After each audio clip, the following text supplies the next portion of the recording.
This client was getting turned down for a mortgage where he was trying to get $960,000 cash out of his house. And the reason for this is the lender he was working with had no idea what they were doing.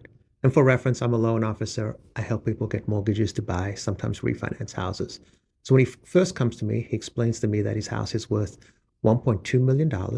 And what he's trying to do is an 80% cash out. He's trying to get $960,000. He actually owes $500,000 on the house.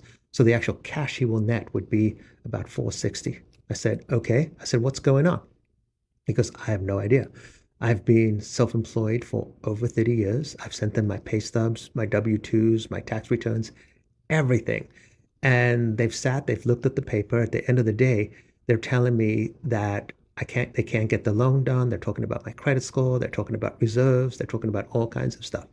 I was like, okay. I was like, is there anything specific they pointed to? He goes, it's just confusing to me. I should be able to qualify for this ridiculously. So I said, do an application, send me the docs, let me see what's going on. So he sends me everything. I look at his income, I look at his credit. Now, I do notice that his credit score, it's not in the 700s. His credit score's in the mid to high 600s. So that definitely counts against him.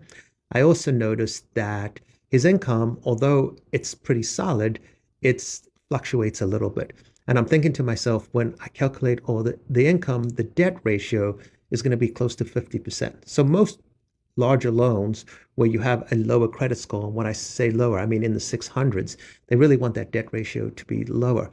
So I said, okay, let me run this loan through our alternative products.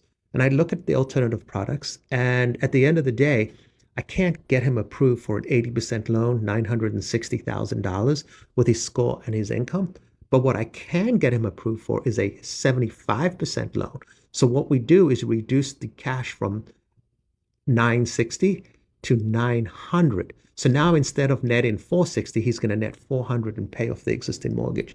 I call him up and I said, hey, if I can get you 400 after you pay off your mortgage, not 460, do you want to do that? He goes, absolutely, I would do that. He goes, I was only getting that much money because that's what they told me I needed to do. I don't even really need the full 400. I was like, how much do you need? He goes, I'd be happy with anywhere between 300 and 400. I was like, well, we can definitely get you the 400 after you pay your mortgage off.